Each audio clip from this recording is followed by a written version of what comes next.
우리 이 시간이 되었으므로 2026년 4월 1일 우리 수요 예배를 우리 주님께 드리도록 하겠습니다.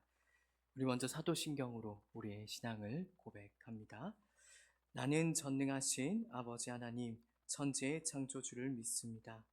나는 그의 유일하신 아들 우리 주 예수 그리스도를 믿습니다.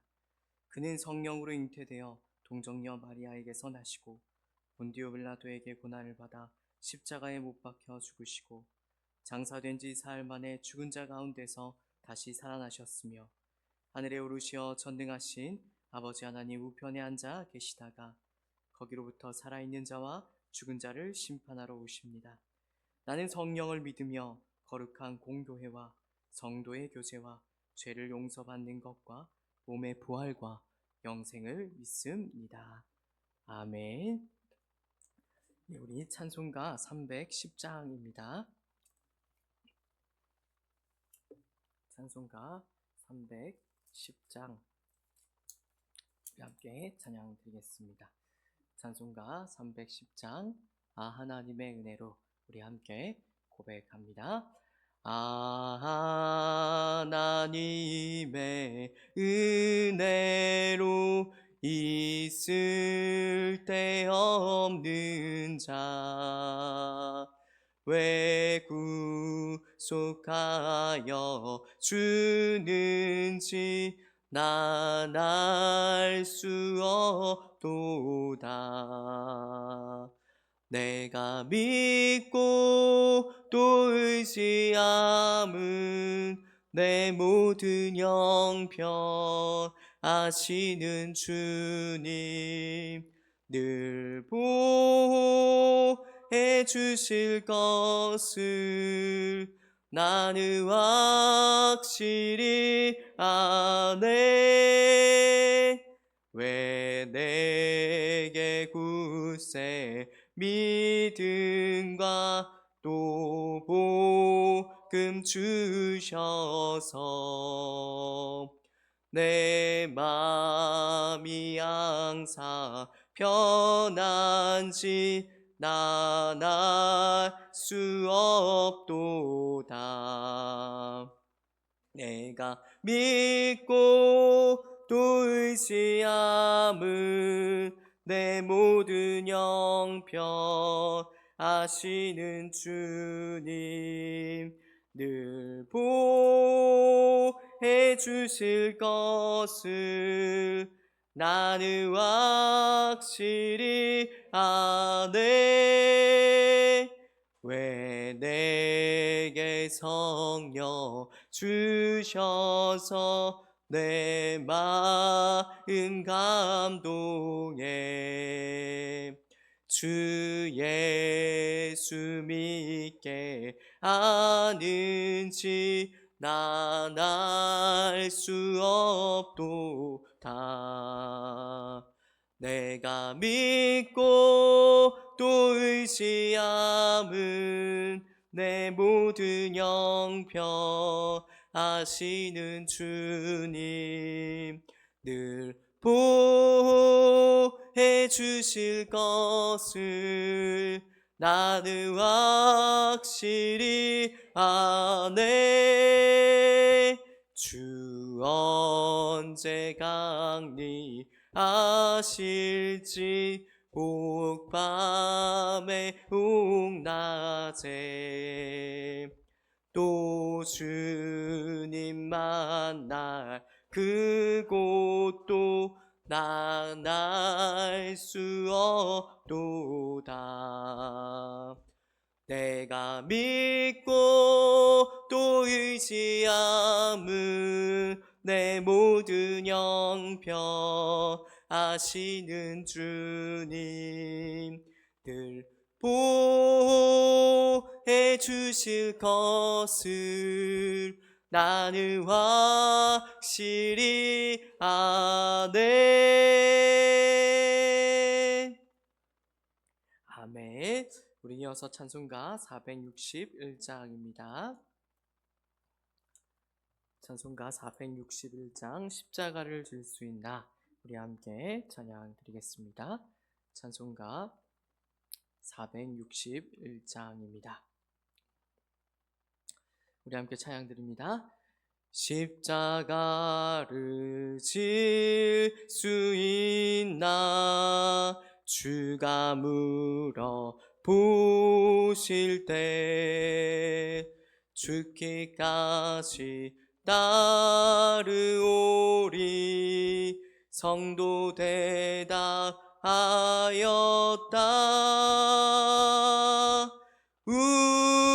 우리의 심령 주의 것이니 주님의 영상 만드소서. 주의 또 따라 살아갈 동안 사랑과 충성 늘 바치오리다. 너는 기억하고 있나 구원받은 강도를 그가 회개하였을 때 낙원 허락 받았다. 우리의 심령 주의 것이니 주님의 영상 맡으소서. 주의 또 따라 살아갈 동안 사랑과 충성 늘 바치오리. 걱정 근심 어두운 그늘 너를 둘러 덮을 때 주께 내 영 맡기겠나. 세우 승리 믿으며 우리의 심령 주의 것이니 주님의 영상 만드소서. 주의 또 따라 살아갈 동안 사랑과 충성 늘 바치오리. 이런 일 다 할 수 있나 주가 물어 보실 때 용감한 자 바울처럼 대답하리라.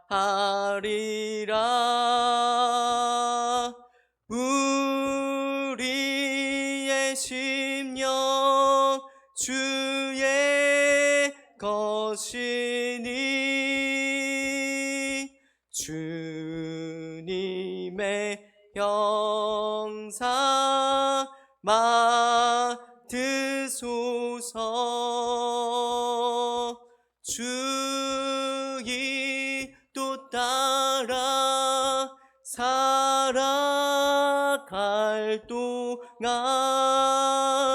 사랑과 충성 늘 바치오리다.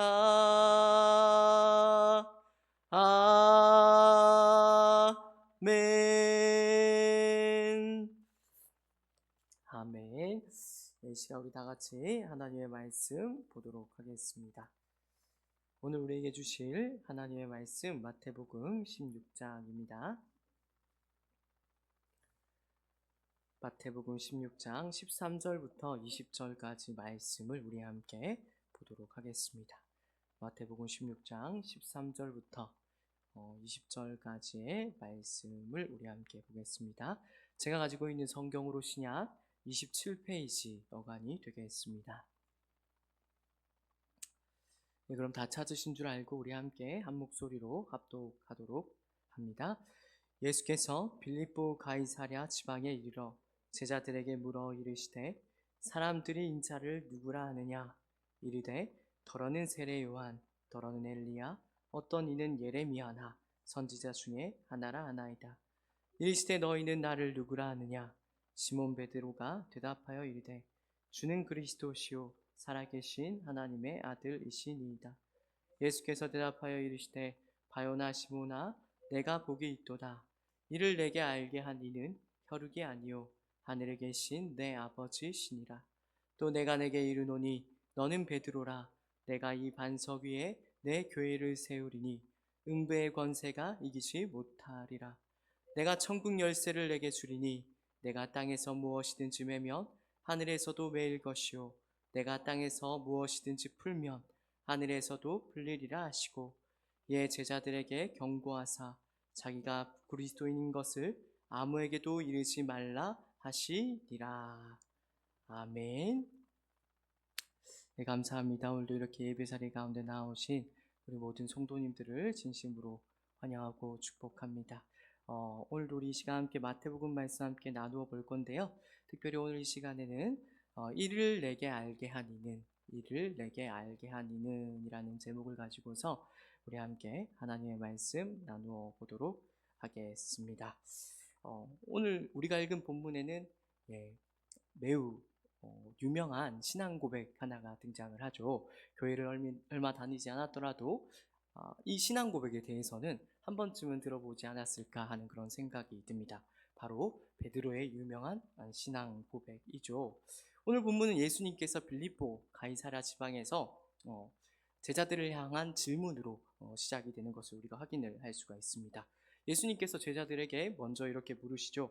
사람들이 인자를 누구라 하느냐? 이렇게 예수님께서 물으시니까 이제 제자들이 하나둘씩 대답을 했던 것 같아요. 그래서 뭐라고 대답을 했는가 하면 더러는 세례 요한이라고도 하고 더러는 엘리야라고도 하고 또 어떤 사람들은 예레미야나 선지자 중에 하나가 아니겠느냐라고 말한다라고 예수님께 대답을 합니다. 우리가 먼저 여기서 우리가 배울 수 있는 중요한 교훈이 무엇인가 하면 예수님에 대한 이러한 사람들의 인식, 예수님에 대한 사람들의 이러한 지식은 인간의 유한한 이성으로는 도무지 예수님을 바르게 알 수 없다라는 것을 시사하는 그런 대목이라고 우리가 읽을 수 있을 것입니다. 그러자 이제 예수님께서 제자들에게 다시 물으시죠. 그렇다면 너희는 나를 누구라 하느냐라고 물으십니다. 그리고서 이제 우리가 잘 아는 베드로의 유명한 신앙 고백이 뒤따라 나오게 되는 것이죠. 베드로가 아마 목소리에 힘이 들어가지 않았을까 싶은데 이제 예수님을 향하여 이렇게 대답을 합니다. 주는 그리스도시요 살아계신 하나님의 아들이시니이다. 아무리 강조해도 지나침이 없는 아주 훌륭한 신앙 고백이라고 할 수가 있겠죠. 이 시간에 우리 다 같이 한번 큰 목소리로 한번 베드로를 따라 읽어볼까요? 주는 그리스도시요 살아계신 하나님의 아들이시니이다. 이에 예수님께서 이러한 베드로의 신앙 고백에 또 아마 지금도 우리가 그렇게 신앙 고백할 때 주님께서 축복하지 않으실까 싶습니다. 예수님께서 베드로를 축복하시며 이렇게 말씀하시죠. 바요나 시모나 내가 복이 있도다. 근데 그 뒤에 붙여지는 예수님의 말씀이 의미심장합니다. 어떻게 이야기가 이어지는가 하면 이를 내게 알게 한 이는 혈육이 아니요 하늘에 계신 내 아버지시니라 라고 이제 이야기를 하는 것입니다. 우리가 오늘 본문의 말씀, 또 오늘 말씀이 우리에게 정말로 하고 싶어하는 이야기를 듣기 위해서는 먼저 잘못된 접근이 무엇인지, 우리가 이 본문에 대하여 잘못 접근하는 방식에 대해서 좀 우리가 정리할 필요가 있을 것 같습니다. 먼저 우리가 분명히 해야 되는 것은 무엇인가 하면 우리가 베드로 한 개인의 위대함에 베드로 한 개인의 위대함에 주목해 버린 나머지 우리가 이 본문의 중요한 메시지를 간과할 그럴 위험이 있다라는 것입니다. 우리가 얼른 떠올릴 수 있는 것이 이제 말하자면 로마 가톨릭이라고 할 수가 있겠죠. 로마 가톨릭에서는 이 본문을 근거로 해서 베드로가 첫 번째 교황이 되었다라고 생각을 하고 이 로마 교황 제도의 근거로 이 본문을 삼기도 합니다. 그러니까 물론 베드로 한 개인의 신앙 고백이 위대한 것이기는 하지만 이 한 개인에게 너무 지나치게 또 부적절하게 주목함으로써 우리는 이 본문이 정말로 하고 싶어하는 메시지를 놓쳐서는 결단코 안 될 것입니다. 우리가 꼭 뭐 로마 카톨릭과 같이 베드로를 우상화하지는 않지만 이것을 우리가 때때로 읽을 때 이렇게 쉽게 읽곤 하죠. 말하자면 오늘 본문의 위대한 베드로가 신앙 고백을 했으니까 우리도 이와 같은 믿음을 가지자, 우리도 이와 같은 신앙 고백을 하자는 식으로 우리가 읽을 수는 있지만 이것이 본문의 핵심 메시지를 가릴 만큼 접근하는 것이 되어서는 안 된다라는 것입니다. 이렇게 베드로 한 개인에게 지나치게 주목하는 잘못된 접근 방식이 있다면 또 다른 양극단도 생각해 볼 수가 있을 것입니다. 그것이 무엇인가 하면 바로 베드로 한 개인이 아니라 베드로가 고백한 신앙 고백에만 지나치게 우리가 무게 중심을 두는 것이죠. 이것을 주의해야 되는 이유는 무엇인가 하면 다른 것이 아니라 본문 자체가 마태복음 전반이 이러한 베드로의 신앙 고백을 결코 온전한 것으로 제시하고 있지 않기 때문에 그렇습니다. 제 말을 오해하시는 분이 없기를 바라는데 물론 이런 베드로의 신앙 고백, 주는 그리스도시요 살아계신 하나님의 아들이시니이다 라는 고백 자체는 조금 더 흠이 없고 훌륭하고 위대한 것이지만 베드로가 그 고백의 의미를 온전히 읽어냈는가는 다른 문제라는 것을 우리가 생각할 수 있어야 되는 것이죠. 우리가 다음번에 확인하게 되겠습니다마는 베드로는 자신이 한 신앙 고백의 내용을 결코 온전히 다 이해하지 못했습니다. 그래서 예수님을 붙들고 예수님 십자가 지시면 안 됩니다 라고 말하는 것을 우리가 만나게 되는 것이죠. 이렇게 우리가 잘못된 두 가지 접근 방식을 제하고 나면 그리고 나서야 비로소 우리가 이 본문이 오늘 우리에게 무엇을 말하고자 하는지를 들을 그런 준비를 하게 되는 것입니다. 그렇다면 도대체 오늘 본문은 우리에게 어떤 이야기를 들려주고 싶어 하는 것일까요? 제가 이렇게 한번 정리를 해봤습니다. 오늘 본문이 정말로 우리에게 하고 싶어 하는 이야기, 오늘 본문이 정말로 우리에게 가르쳐주고 싶은 이야기는 바로 우리가 도대체 어떻게 참된 믿음에 이를 수 있는가를 가르쳐주고자 한다라는 것입니다. 그러니까 우리가 베드로 한 개인만 봐서도 결코 안 되겠고 베드로가 한 신앙 고백에만 너무 치우쳐서는 안 될 것입니다. 이러한 질문을 가지고 오늘 이 본문을 읽어낼 수가 있어야 된다는 거죠. 우리는 도대체 어떻게 예수 그리스도를 참되게 아는 그 자리에 이를 수 있게 되는 것일까요? 이 답을 오늘 본문이 해주고 있는데 사실 오늘 본문을 우리가 잘 읽기 위해서는 우리가 구약을 좀 잘 알고 있어야 됩니다. 특별히 구약 중에서도 우리가 잘 알고 있어야 되는 본문이 하나가 있는데 거기가 어딘가 하면 바로 사무엘하 7장입니다. 우리 사무엘하 7장으로 한번 넘어가 볼까요? 사무엘하 7장이 되겠습니다. 예, 아주 유명한 본문이죠. 예, 우리가 방금 펼친 사무엘하 7장에는 다윗이 특병생대를 이루고 이제 하나님을 위해 내가 성전을 지어 드려야겠다라고 고민하는 그런 장면이 잘 기록이 되어 있습니다. 다윗이 태평성대를 이룰 수 있었던 것은 전적으로 우리가 하나님의 은혜라는 것을 우리 모두는 잘 알고 있을 것입니다. 그래서 다윗이 이제 태평성대를 이루고 나서 비로소 조금 정신을 차리고 이제 하나님을 위해 내가 뭔가를 해 보아야겠다. 내가 하나님을 위하여 집을, 하나님을 위하여 성전을 지어 드려야겠다라고 이제 고민을 하죠. 그래서 나단 선지자가 한번 하나님께 이제 여쭈어 보겠다라고 이제 이야기를 하고 그 뒤에 바로 이어서 무엇이 등장하는가 하면 그런 다윗의 마음에 대한 하나님의 응답이 뒤따라 나오는 것을 우리가 확인을 하게 됩니다. 근데 그 내용이 다소 흥미롭습니다. 우리가 생각에는 다윗이 하나님을 위해 무언가를 하겠다고 했으니 얼마나 기특하겠습니까? 그렇지 않습니까?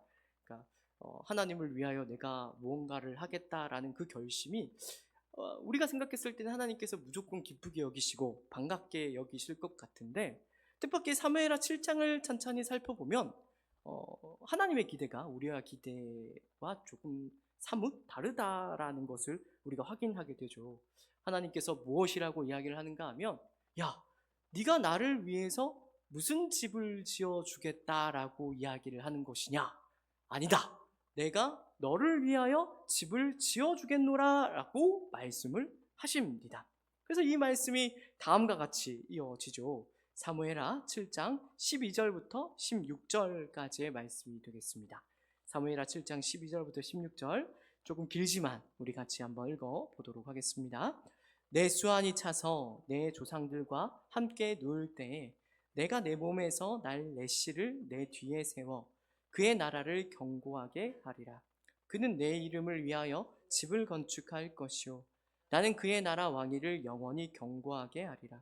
나는 그에게 아버지가 되고 그는 내게 아들이 되리니 그가 만일 죄를 범하면 내가 사람의 매와 인생의 채찍으로 징계하려니와 내가 내 앞에서 물러나게 한 사울에게서 내 은총을 빼앗은 것처럼 그에게서 빼앗지는 아니하리라. 내 집과 내 나라가 내 앞에서 영원히 보존되고 내 왕위가 영원히 견고하리라 하셨다 하라. 하나님께서 다윗과 언약을 맺으시는 장면이 잘 기록이 되어 있죠. 여기서 우리가 주목해야 되는 것이 무엇인가 하면 하나님께서 그 다윗에게 성전을 짓겠노라고 말하는 다윗에게 네가 성전을 지을 것이 아니라 내 몸에서 날씨를 통하여 성전을 짓겠노라고 말씀하시는 대목인 것이죠. 우리는 방금 우리가 읽은 마태복음 16장에서 이 사무엘하 7장의 약속이 성취되는 것을 읽어낼 수가 있어야 된다라는 것입니다. 예수님은 다윗의 후손으로서 다윗에게서 날 씨로서 이 땅 가운데 오셨고, 하나님의 아들로서 지금 이 베드로의 신앙 고백을 토대로 하여 하나님의 집, 하나님의 성전을 짓고 있는 것이 바로 우리가 읽은 마태복음 16장의 말씀이라는 것을 우리가 읽어낼 수가 있어야 되는 것이죠. 마태복음 16장 본문은 바로 이것을 우리에게 이야기를 하고 싶어 하는 것입니다. 하나님께서 다윗에게 하신 약속을 성취하십니다. 앞서 말씀드렸듯이 약속된 씨가 이 땅 가운데 찾아오셨죠. 그리고 그 약속된 씨, 다윗의 후손인 시인 예수 그리스도께서는 하나님의 아들로서 영원한 하나님의 나라를 견고하게 하시며 이제 하나님의 집을 지으시는 것이 바로 오늘 본문인 것입니다. 다시 한번 말씀드리지만 이것이 오늘 본문이 우리에게 정말로 하고 싶어하는 이야기인 것입니다. 그러니까 우리가 쉽사리 오늘 본문에서 베드로의 한 개인의 위대함이나 베드로가 한 신앙 고백의 위대함에 눈을 돌릴 것이 아니라 성경 전반에서 우리에게 대하여 신실하신 하나님이 끝끝내 그 약속에, 언약에 신실하셔서 그 언약을 이루셨다라는 것을 우리가 읽어낼 수가 있어야 되는 것이죠. 이러한 하나님의 신실하심으로 말미암아 우리는 비로소 어떻게 됩니까? 그 하나님의 신실하심으로 말미암아 우리는 비로소 예수 그리스도가 어떤 분인지를 비로소 알게 되며 참된 믿음 고백도 할 수 있게 되고 그로 말미암아 구원에도 이를 수 있게 되는 것이라고 오늘 본문이 우리에게 중요하게 이야기하고 있는 것입니다. 오늘 이 시간에 이 부분을 좀 진지하게 우리 스스로 좀 생각하고 묵상하고 우리 삶에 적용할 수 있으면 좋겠습니다. 가장 먼저 우리가 이 본문을 통해서 무엇을 우리 삶에 적용을 할 수가 있을까요?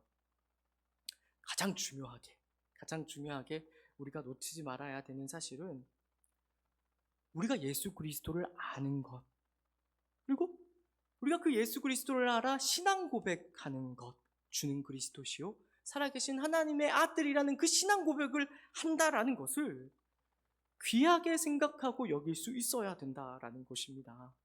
우리가 오늘 마태복음 16장 본문이 어떻게 시작되는지를 봤죠.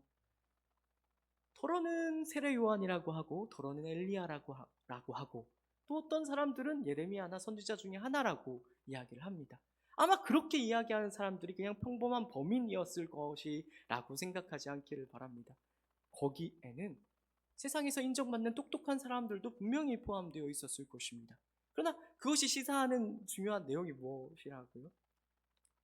그렇게 똑똑해도 사람의 유한한 이성으로는 죽었다 깨어나도 예수 그리스도를 바르게 아는, 참되신 하나님을 아는 지식에 이룰 수가 결코 없다라는 것입니다. 우리가 어떻게 예수 그리스도를 알게 됩니까? 우리가 어떻게 참된 신앙 고백을 하는 자리에 이르게 됩니까? 우리가 똑똑해야 그런 고백을 할 수 있다고요? 우리가 남들보다 더 나은 부분이 있어야 그런 고백을 할 수 있다고요? 성경은 결단코 그렇게 이야기하지 않는다라는 것을 우리는 깨달아야 합니다.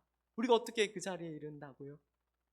저 하늘에 계시는 하나님 아버지께서 우리에게 은혜를 베풀어 주실 때에만 비로소 우리는 예수 그리스도를 참되게 알고 참된 신앙 고백을 하는 자리에 이룰 수 있게 된다는 것을 우리는 분명히 할 수 있어야 되는 것이죠. 우리가 잘 아는 고린도전서 12장 3절에서 이렇게 이야기하죠. 성령으로 아니하거든 누구든지 예수를 주시라 할 수 없느니라. 하나님의 은혜로 우리에게 주어진 성령이 아니고서는, 하나님의 은혜가 도무지 아니고서는 아무도 예수 그리스도를 주라고 고백할 수는 없다라는 것입니다. 이 모든 것이 하나님의 주권적인 은혜로부터 비롯된 것임을 우리는 분명히 깨달을 수 있어야 되는 것이죠. 이런 점에서 우리가 우리의 구원론을 다시 한 번 더 점검하고 분명히 할 수 있어야 될 것입니다. 우리 중 어느 누구도 먼저 예수님을 믿겠노라고 결단하고 선택해서 구원받은 사람이 없다는 것을 모두 알고 계시죠. 구약 성경이 분명하게 보여주고 신약 성경이 명확하게 증언하듯이 우리가 구원을 받는 것은 언제나 주님께서 우리를 먼저 찾아오신 결과라는 것을 우리는 잊어서는 안 될 것입니다. 언젠가 한번 마태복음 본문으로 설교하면서 이 이야기를 했던 것 같은데, 예수님께서는 늘 제자들을 찾아가시잖아요. 그죠? 예수님을 먼저 친히 찾아가시고 그물을 버리고 나를 따르라 라고 말씀하시고 와 보라고 초청하시고, 그것을 통해서 이제 제자들이 제자가 되지 않습니까? 그러니까 우리는 이런 성경의 내용들을 너무 당연하게 읽어버리는 바람에 그것이 갖는 충격을 때때로 너무 쉽게 여기고 넘겨버리곤 합니다. 예수님 당대에는 스승이 제자를 찾아가는 법이 있다고요, 없다고요? 예수님 당대에는 스승이 제자를 찾아가는 법은 없습니다. 그 당대에는 그 어느 누구도 스승이 제자를 모으지 않았어요. 당연히 제자들이 모여서 스승을 모시는 법이었는데, 놀랍게도 신약 성경은 예수님께서 친히 제자들을 먼저 찾아가시고 나를 따르라고 와 보라고 말씀하심으로써 제자 삼으셨다라는 놀라운 사실을 우리가 확인을 하게 되는 것이죠. 여기에 바로 우리가 믿는 기독교의 경이로움이 있다라는 것을 우리는 확인해야 됩니다. 세상 그 어떤 종교에서도 이런 법은 없습니다. 어떤 법이 없어요? 제가 다른 종교를 많이 공부하지는 않았지만 세상에 있는 모든 다른 종교는 쉽게 이렇게 일별을 할 수 있을 것입니다. 세상에 있는 다른 종교는 전부 다 인간이 신을 먼저 찾아갑니다. 신이 인간을 먼저 찾아오는 법이 없죠. 가장 기본적인 종교라고 할 수 있는 무속신앙조차도 인간이 신을 먼저 찾아갑니다. 하얀 소복을 입고 정화수를 또 놓고 비나이다 비나이다 천지신명께 비나이다라고 기도를 해야 그 이름 모를 천지신명이 그 기도를 들어준다라는 것이 무속신앙이지 않겠습니까? 그런데 오직 기독교에서만 반대를 이야기합니다. 놀랍게도 기독교는 하나님께서 우리를 늘 먼저 찾아오신다라고 이야기를 하는 것이죠. 이런 책 제목도 있다고 했죠. 찾아오시는 정도가 아니라 함께 하시는 정도가 아니라 때때로 우리에게 대하여 비시기까지 하신다라고, 하나님께 비시는 하나님이라는 책 제목도 있다고 제가 그때 같이 말씀드린 것 같은데, 여기에 우리 기독교 신앙의 놀라움이 담겨 있다라는 것, 여기에 바로 우리가 베드로의 신앙 고백 속에 담겨 있는 놀라운 우리 주님의 은혜가 있다라는 것을 우리는 확인할 수가 있어야 되는 것이죠. 이 시간 이 자리에 나온 우리 모든 성도님들이 내가 예수를 아는 것, 내가 예수를 알고 참된 신앙 고백을 매번 매주마다 할 수 있는 것이 얼마나 놀라운 은혜인 줄을 알고 귀히 여길 수 있는, 그리고 그 신앙 고백을 날마다 입으로 할 수 있는 우리 모든 성도님들 될 수 있기를 바랍니다. 그런데 오늘 본문은 단순히 신앙 고백을 하는 것으로 끝나지 않는 것에 우리가 얼른 주의를 기울일 수 있어야 될 것입니다. 실제로 오늘 본문을 보면 우리 주님께서는 단순히 신앙 고백하는 것 자체만을 목적하지 않으신다라는 것을 우리가 확인을 할 수가 있죠. 물론 확실히 베드로가 신앙 고백을 한 것에 대하여, 참된 신앙 고백을 한 것에 대하여 주님께서는 복이 있다라고 선언을 하십니다. 그런데 놀랍게도 복이 있도다라고 선언하신 것으로 오늘 본문의 말씀이 마무리되는 것이 아니라 우리 주님께서는 곧장 이 반석 위에 내 교회를 세우겠노라라고 말씀하십니다. 그리고 이 반석 위에 세운 교회는 음부의 권세가 이기지 못할 것이라는 말씀 또한 우리에게 주시는 것이죠. 베드로에게 말씀하십니다. 천국 열쇠를 주시고 매고플 권한을 너에게 주겠노라고 이야기를 하시는 것이죠. 이런 베드로에게 주시는 것을 우리가 베드로 한 개인에게 줬다라고 생각하는 것이 아니라 베드로가 한 신앙 고백의 권세를 말한다라는 것을 우리는 기억을 해야 될 것입니다. 다르게 말하면, 우리가 이해하기 좋게 표현하자면 바로 복음이라고 할 수가 있겠죠. 베드로의 이 신앙 고백, 베드로의 이 복음으로 말미암아 천국에 들어갈지 말지는 결단이 될 것입니다. 그것을 우리는 쉽게 주님께서 천국 열쇠를 주셨다라는 말의 의미로 볼 수가 있겠죠. 이것을 우리가 한켠에 제쳐두고 우리가 교회를 세운다라는 말씀에 좀 우리가 조금 집중해서 그 내용을 깊이 생각해 보았으면 좋겠습니다. 결국 교회란 어떤 곳입니까? 교회의 정체성은 무엇으로 나타나죠? 오늘 본문의 근거에서 살펴본다면 교회란 다른 무엇보다도 오직 하나님의 은혜로 말미암아 예수를 주라 시인하며 그리스도와 하나님의 아들로 고백하는 자들로 이루어진 모임이라는 것을 우리가 오늘 본문에서 분명하게 확인할 수가 있는 것이죠.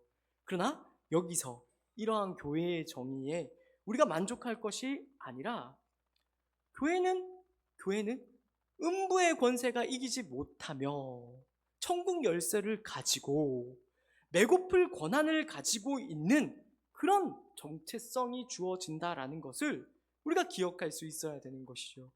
예수를 주라 시인하여 구원을 얻는 정도로 끝이 아니라 교회가 해야 되는 사명이 더 있다라는 이야기를 지금 드리고 있는 것입니다. 그랬으면 베드로를 축복하고 말았을 것입니다. 그게 아니라 주님께서는 이 반석 위에 내 교회를 세우겠노라고 말씀하십니다. 더 있다는 거죠. 하지 못하는 이야기가 더 있다라는 것입니다. 단순히 신앙을 고백하는 것으로 끝이 아니라 시작이라는, 또 다른 시작이라는 이야기를 우리 주님께서 하고 계신다라는 것입니다. 사실 이것이 예수님께서 베드로를 다른 무엇이 아니라 반석이라고 부르시는 이유입니다. 그것을 잘 설명하고 있는 것이 에베소서 2장 20절이 되겠습니다. 우리 한번 찾아볼까요? 에베소서 2장 20절 말씀입니다. 에베소서 2장 20절에서 22절까지의 말씀이 되겠습니다.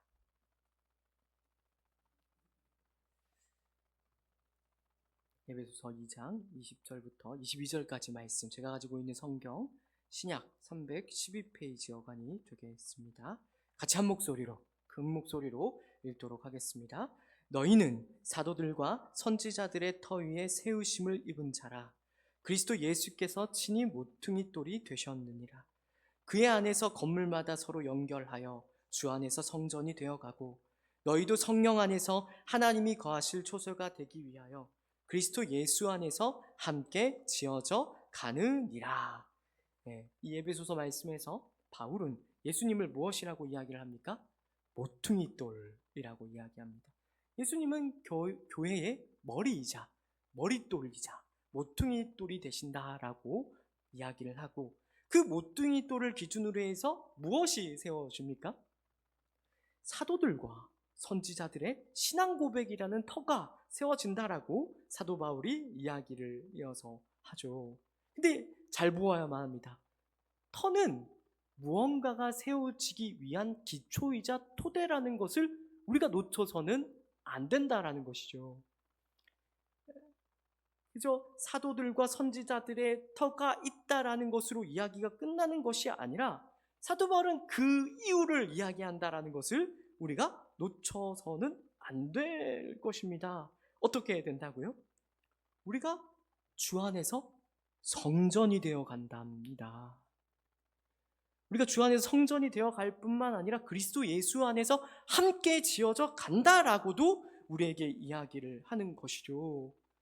얼른 여기서 사무엘하 7장을 떠올릴 수 있어야 될 것입니다. 사무엘하 7장에서 하나님께서 약속하셨던 씨가 되시는 예수님께서는 다윗이 짓지 못했던 하나님을 위한 집을 본문에서 지으시죠. 사도들과 선지자들은 그 터가 됩니다. 그 터를 세울 뿐만 아니라 예수님께서는 이제 더 나아가 하나님의 성전을 세워 나가시고 지어 나가신다라고 이야기를 하고 있는 것입니다. 이러한 사도 바울의 사상은 사도 바울 서신 곳곳에서 드러나죠.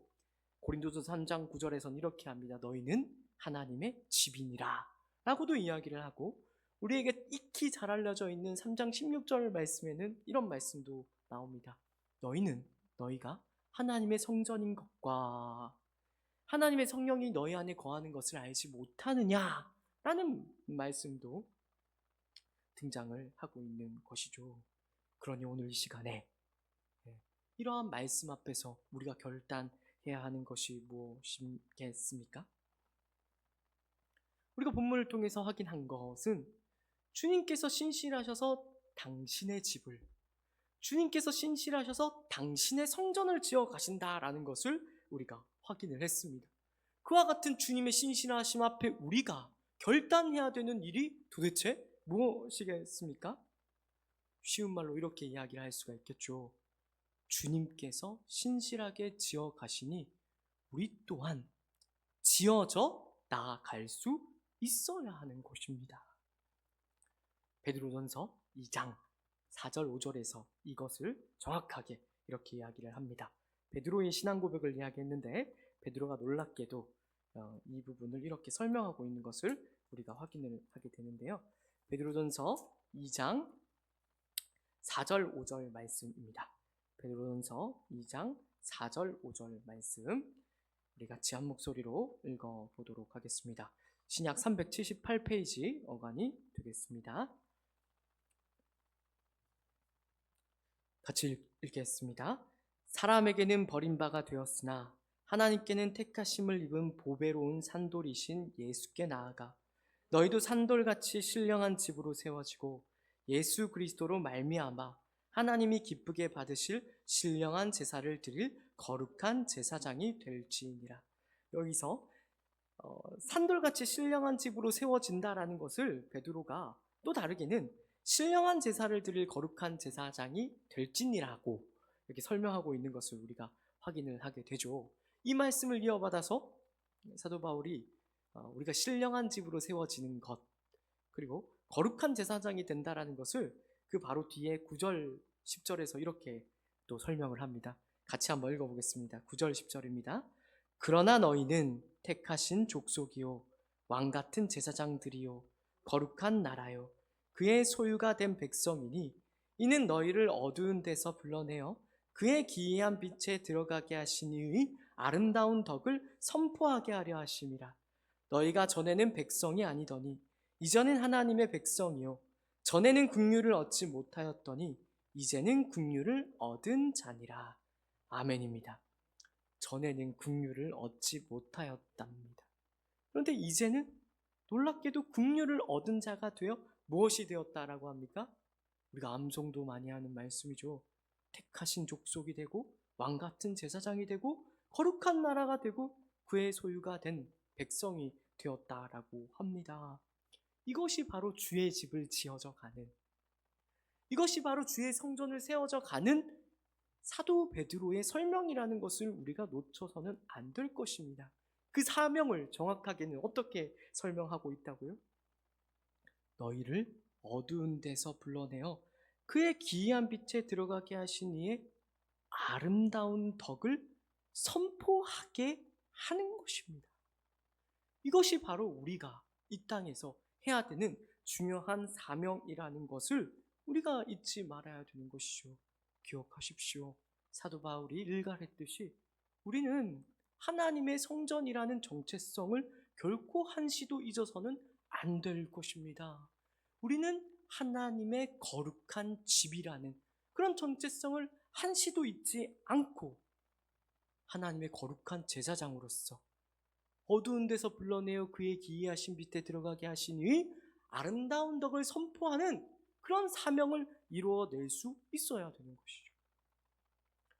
사실 이것이 오늘 마태복음 16장에 나와 있는 배고픈다는 말씀의 진이라는 것을 꼭 우리 성도님들이 기억할 수 있기를 바랍니다.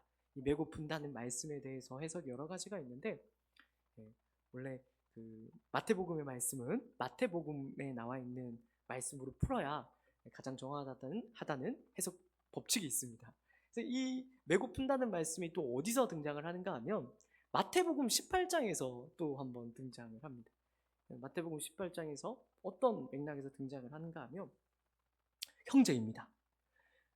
교회 안에 있는 한 형제가 있는데 그 형제가 짓는 죄에 대하여 주님께서 그것을 보고 그냥 지나치지 말고 반드시 권면을 해서 회개에 이를 수 있도록 노력해야 된다라는 그런 말씀이 등장을 합니다.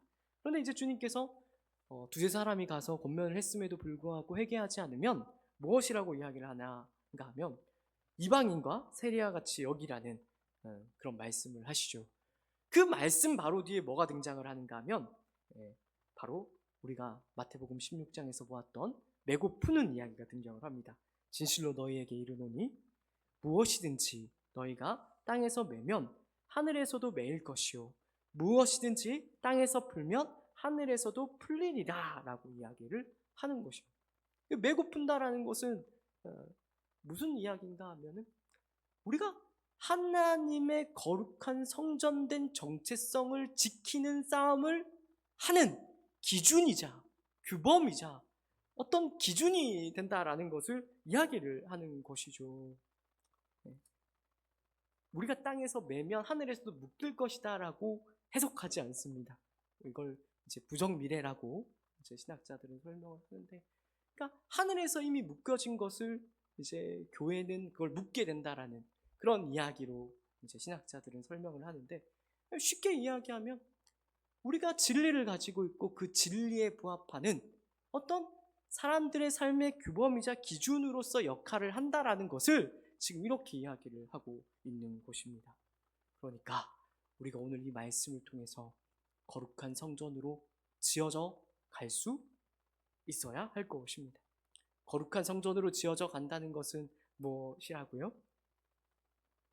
우리가 신령한 집으로 또 예수 그리스도 안에서 거룩한 성전으로 지어져 간다라는 것은 우리가 하나님의 택하신 자로서 거룩하고 사랑받는 자답게 매일매일 살아가는 것을 이야기한다라는 것을 꼭 기억할 수 있어야 됩니다. 그러니까 우리가 신앙 고백에서 머물 뿐만 아니라 더 나아가야 합니다. 신앙 고백을 하는 자로서 구원에 이르는 참된 믿음을 가진 자로서 세상 가운데서 남다른 역할을 해낼 수 있어야 되는 것이죠. 그것이 가장 직접적으로는 어두운 데서 불러내어 그의 기이한 빛에 들어가게 하신 은혜를 아는 그런 삶을 살아낼 수 있어야 된다라는 것입니다. 이 사실을 꼭 기억하여 우리가 거룩한 성전으로 지어져 가기로 결단하실 수 있는 우리 모든 성도님들이 될 수 있기를 진심으로 축복합니다. 물론 우리는 죄인인 까닭에 늘 잘못된 길로 나아가죠. 그러니까 곰곰이 생각해보면 하나님 앞에서 우리가 잘하는 것은 사실 따지고 보면 하나도 없다라는 것을 정신을 차리고 돌이켜 생각해보면 깨닫게 됩니다. 그러니까 사실 우리는 한순간도 자랑할 수가 없는 존재들이죠. 이러한 잘못된 길로 나아가면 크게 두 가지 방향에서 나타날 수 있습니다. 첫 번째는 뭐냐면 이렇게 성전으로 지어져 가는 일에 우리를 어두운 데서 불러내어 그의 기이한 빛에 들어가게 하신 이의 아름다운 덕을 선포하는 일에 관심이 없을 수 있죠. 세상 살이가 너무 팍팍하고 힘드니까 그냥 반체념하고 살아가는 것입니다. 다만 예수 그리스도를 주님이라고 고백을 하고 그리스도라 하나님의 아들이라 하는 신앙 고백만 겨우 붙들며 이 세상을 살아갈 수가 있는 것이죠. 그렇게 우리는 못난 길로 나아갈 수가 있을 것입니다. 이와는 반대로 또 못난 방향으로 나아갈 수도 있죠.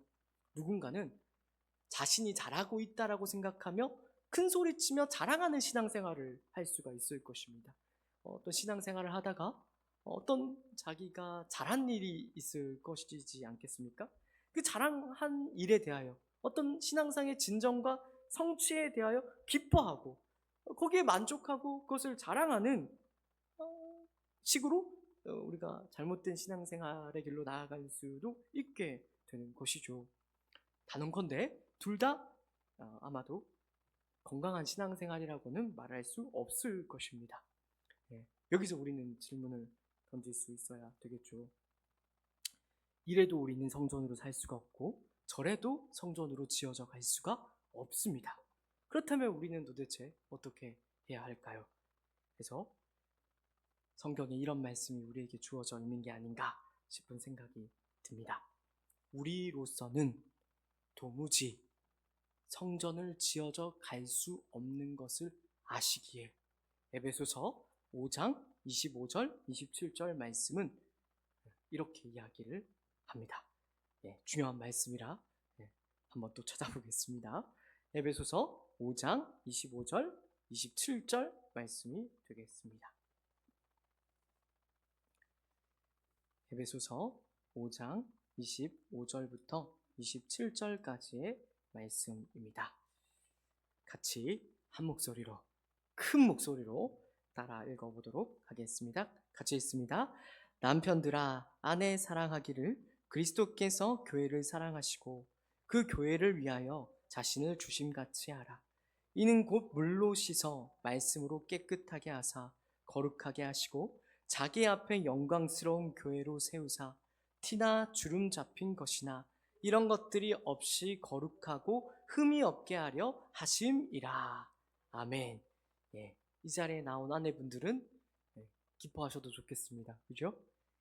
남편들아, 아내 사랑하기를 그리스도께서 교회를 사랑하신 것 같이 하라고 분명히 이야기를 합니다. 근데 사실 여기를 주목하려고 이 말씀을 읽은 것이 아니라 그 뒤에 있는 말씀에 보려고 읽었습니다. 거기에서 물로 씻어 말씀으로 깨끗하게 하시고 거룩하게 하시는 분은 누구로 등장을 합니까? 바로 우리의 신랑 되신 예수 그리스도이십니다. 자기 앞에 영광스러운 교회로 세우사 티나 주름 잡힌 것이나 이런 것들이 없게 하시는 분이 누구로 나타납니까? 우리의 신랑 되신 예수 그리스도입니다. 그리고 그 뒤에 거룩하고 흠이 없게 하시는 분이 누구라고 사도 바울은 이야기를 하고 있죠? 우리의 신랑 되신 예수 그리스도라는 것을 우리는 주목하여 볼 수 있어야 되는 것이죠. 여기에 바로 우리 복음의 가장 본질이 담겨 있는 것입니다. 이 믿음을 가지며 이 세상을 살아갈 수 있는 우리 모든 성도님들이 되시기를 바랍니다. 믿음을 가지십시오. 단 한순간도 이 믿음을 포기하지 마십시오. 나의 못남과 나의 약함과 나의 게으름과 나의 어리석음과 내가 했던 모든 선택과 결정들이 내 인생을 파국으로 몰고 가며 망했다라고, 이게 뭔가라고 말하게 만드는 그때라도 믿음을 가지십시오. 어떤 믿음이요? 나의 어떠함에도 불구하고 신실하셔서 당신의 뜻을 이루어내고야 마시는 그 주님을 우리가 바라볼 수 있어야 된다라는 것입니다. 내가 불신실할 때에도 우리 주님은 신실하셔서 우리에 대한 사랑을 거두신다고요, 안 거두신다고요? 단 한순간도 우리를 향한 사랑을 포기하지 않으시고 거두지 않으신다라는 것을 우리는 확인할 수 있어야 되는 것이죠. 사무엘하 7장식으로도 한번 이야기를 해볼까요? 거기서 하나님이 다윗에게 어떻게 이야기하셨다고요? 제가 한번 읽어드리겠습니다. 나는 그에게 아버지가 되고 그는 내게 아들이 되리니 그가 만일 죄를 범하면 내가 사람의 매와 인생의 채찍으로 징계하려니와 내가 내 앞에서 물러나게 한 사울에게서 내 은총을 빼앗은 것처럼 그에게서 빼앗지는 아니하리라. 이 아들이 누굴까요? 하나님의 아들 대신 예수 그리스도를 먼저 말할 것입니다. 그러나 예수 그리스도에게만 이야기한다라고 생각하지 마시고 예수 그리스도 안에 있어서 한 몸 된 우리에게도 말하는 내용이라는 것을 기억하셔야죠. 우리는 하나님의 자녀입니다. 예수 그리스도께서는 우리의 맏아들이요 형제가 되시죠. 우리는 그렇게 하나님의 자녀가 됩니다. 하나님의 놀라우신 사랑이 우리에게도 이렇게 주어지고 있다라는 것을 분명히 깨달으셔서 좌절하지 않으시고 체념하지 않으시고 포기하는 신앙생활을 이제는 거둘 수 있게 되기를 진심으로 축복합니다. 사실 저는 이렇게 생각합니다. 또 조심해서 이야기를 하는데 되는 부분이지만 예수 믿는 사람들은 조금 뻔뻔해질 필요가 있다라고 생각을 합니다. 때때로 우리가 죄인이라는 것은 사실 그 누구보다도 우리 자신이 잘 알지 않습니까? 하나님을 위해서 무언가를 내놓을 때조차도 우리 마음 가운데는 인정받고 싶은 마음이 있고 또 남한테 박수 갈채를 받고 싶은 마음이 분명히 있습니다. 꼭 사람이 아니더라도 하나님께서 이런 마음을 알아주셔서 보상해 주기를 바라는 그런 마음들을 우리는 가지고 있죠. 하나님은 우리를 위하여 어떤 것도 아낌없이 모든 것을 내어주셨음에도 불구하고 우리는 늘 연약하여서 죄인이어서 하나님의 보상을 몰래 바라고는 하는 것입니다. 근데 그렇게 우리가 죄인이지만은 우리는 어떤 정체성을 가지고 이 세상을 살아갑니까? 말도 안 되는 죄인임에도 불구하고 오직 은혜로 예수를 어쩌다 알게 되어 오직 은혜로 예수를 알게 되어 구원받은 하나님의 자녀로 이 세상을 살아간다는 것을 놓치지 마십시오. 세상 사람들이 비웃을 수 있죠. 네가 무슨 예수 믿는다고? 그러고 돌아다니냐? 라고 손가락질하고 뒤에서 험담할지도 모르겠습니다. 그러나 그때 우리가 어떻게 해야 된다고요? 뻔뻔해지셔야 됩니다. 뻔뻔해지셔야 됩니다.